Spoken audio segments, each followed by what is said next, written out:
السلام علیکم ورحمۃ اللہ وبرکاتہ۔ ان الحمد للہ والصلاة والسلام علی رسول اللہ وعلی آلہ وصحبہ ومن والاه وبعد۔ طلبہ عزیز، آج سنیچر 12 ستمبر کا دن ہے۔ آج اصول فقہ کے درس میں ہم اصول فقہ کی جو اصطلاحی تعریف ہے اس کی مزید تشریح پڑھیں گے۔ ہم نے اس سے پہلے پڑھا تھا کہ اصول فقہ کسے کہتے ہیں، چنانچہ ہم نے پڑھا تھا وہ علم یبحث عن ادلۃ الفقہ الاجمالیہ وکیفیۃ الاستفادۃ منها وحال المستفید، کہ اصول فقہ ایسا علم ہے جو فقہ کے اجمالی دلائل سے بحث کرتا ہے، اس سے استفادہ کا طریقہ بتلاتا ہے اور مستفید کی حالت واضح کرتا ہے۔ آج جو تشریحات رہ گئی تھیں وہ پڑھیں گے۔ کچھ تشریح کچھ تفصیل تو ہم نے اس دن پڑھ لی تھی۔ بہرحال آج ہمیں پڑھنا ہے، کہتے ہیں مصنف والمراد بقولنا وحال المستفید، اور ہم نے جو کہا ہے وحال المستفید کہ اصول فقہ مستفید یعنی فائدہ حاصل کرنے والا، یہ استفادہ یستفید استفادتاً باب استفعال سے اسم فاعل ہے، فائدہ حاصل کرنے والا۔ یہاں پر ضمنی طور سے ایک چیز بتا دوں کہ بعض لوگ استفادہ حاصل کرنا بول دے بیٹھتے ہیں، وہ صحیح نہیں ہے، وہ تحصیل حاصل ہوتا ہے۔ استفادہ کرنا یا پھر فائدہ حاصل کرنا، تو آپ لوگ استفادہ حاصل کرنا نہ بولیے گا۔ ہم پڑھتے ہیں وحال المستفید، اور فائدہ حاصل کرنے والے کی حالت، تو اس سے مراد حال المستفید سے والمراد بقولنا، اور ہمارے قول وحال المستفید، حال المستفید سے مراد معرفت حال المستفید وهو المجتہد۔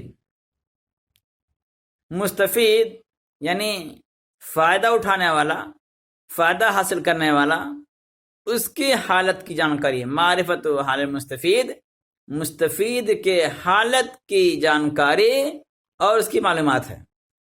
وهو المجتہد، اور یہ کون ہوتا ہے، کون فائدہ حاصل کرتا ہے، کون فائدہ اٹھاتا ہے فقہ سے یا اصول فقہ سے؟ مجتہد، ایرا غیرہ نہیں، وہو المجتہد، اور وہ مجتہد ہے۔ مجتہد کسے کہتے ہیں، اس کی بھی بحث ہوگی اصول فقہ میں۔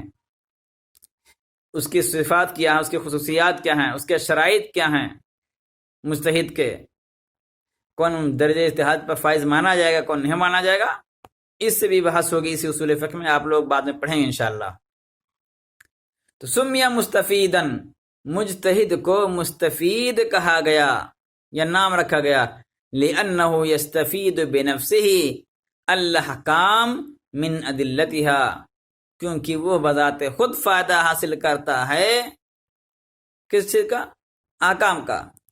یستفید بنفسہ الاحکام، وہ احکام سیکھتا ہے، من ادلتہا، کس سے، اس کے دلائل سے، لبلوغہ مرتبۃ الاجتہاد، مرتبہ اجتہاد پر اس کے فائز ہونے کی وجہ سے، اس وجہ سے کہ وہ اجتہاد کے درجہ پر پہنچا ہوا ہے، درجے تک پہنچا ہوا ہے، اجتہاد کے درجے پر فائز ہے، یا آپ کہیں اجتہاد کے درجے تک پہنچا ہوا ہے، ایک ہی چیز ہے۔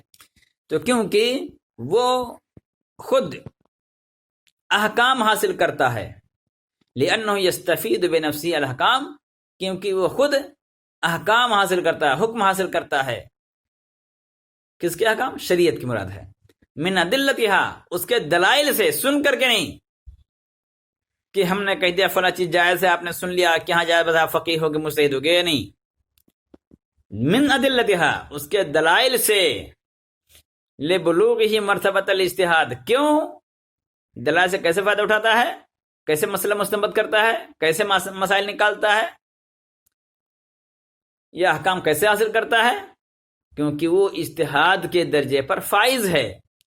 فمعرفۃ المجتہد وشروط الاجتہاد وحکمہ ونحو ذلک یبحث فی اصول الفقہ. تو مجتہد کی جانکاری، اجتہاد کے شرائط، اجتہاد کا حکم اور اس سے متعلق دیگر چیزیں، یہ اصول فقہ میں ان سے بحث کی جاتی ہے. تو 3 چیزیں ہوئیں: مستفید کی حالت، مطلب مجتہد کون ہے کون نہیں ہے، اس کے شرائط کیا ہے، اس کا حکم کیا ہے، اجتہاد کا طریقہ کیا ہے، اور اس کے ضوابط، اس کے اصول و قوانین کیا ہیں، اور جو قواعد ہیں، عام قاعدے، اجمالی دلائل. تو اجمالی دلائل، ان دلائل سے استفادہ کا طریقہ، اور کون دلائل سے فائدہ حاصل کرے، ان ساری امور، ان سارے مباحث سے، ان سارے امور سے بحث کی جاتی ہے اصول فقہ میں. کیا کیا چیزیں؟ نمبر 1، عام قواعد سے بحث کی جاتی ہے. نمبر 2، ان قاعدوں سے کیسے مسئلہ مستنبط کیا جائے، ان طریقوں سے بحث کی جاتی ہے. اور کون ان قاعدوں سے مسائل مستنبط کرے، ان سے بحث کی جاتی ہے. تو اجمالی قواعد سے مسائل مستنبط کرنے کا طریقہ اور مستنبط کرنے والا، ان تینوں چیزوں سے بحث کی جاتی ہے اصول فقہ میں.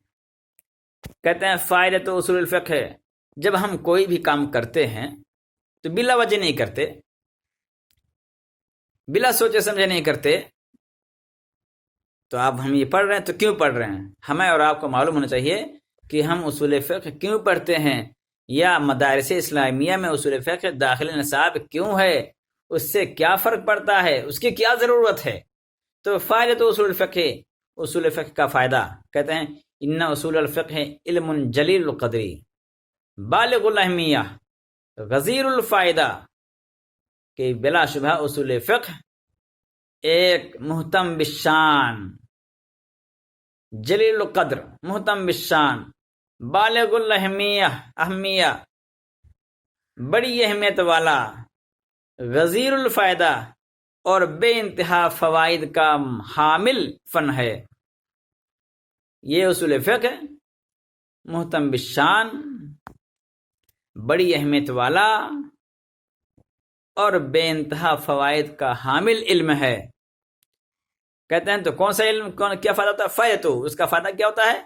التمکن من حصول قدرت، ایسی قدرت حاصل کرنے پر قادر ہونا، ایسا ملکہ حاصل کرنے پر قادر ہونا، ایسے وصف اور ایسی صفات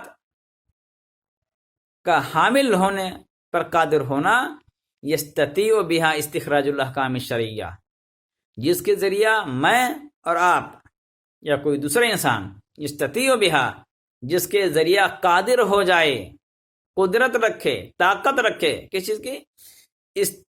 استخراج الاحکام الشرعیہ، شرعی احکام مستنبط کرنے کا.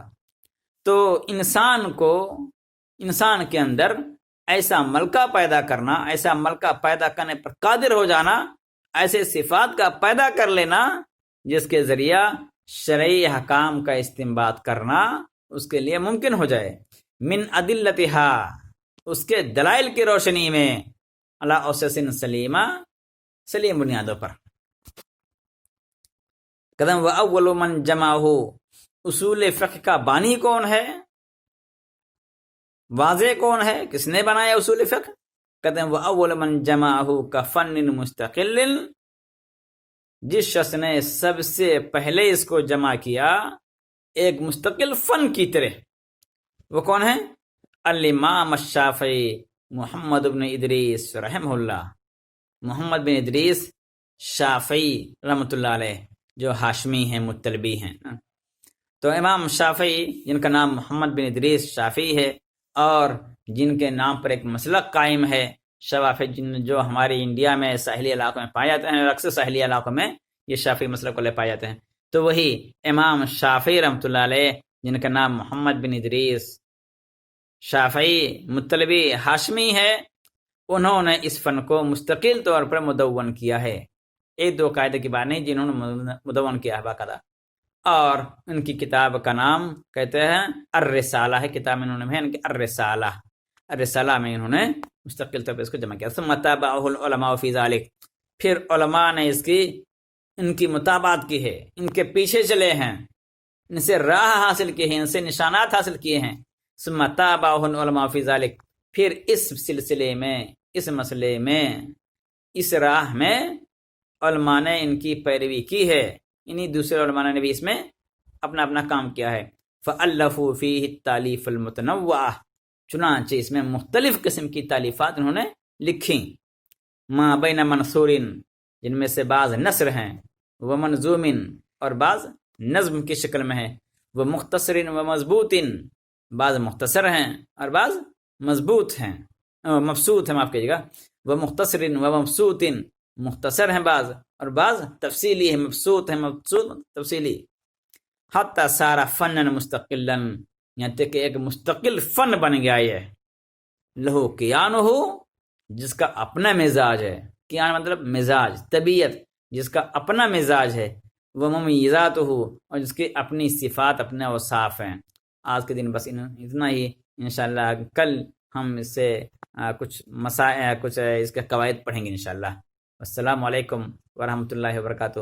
وآخر دعوانا الحمدللہ رب العالمین.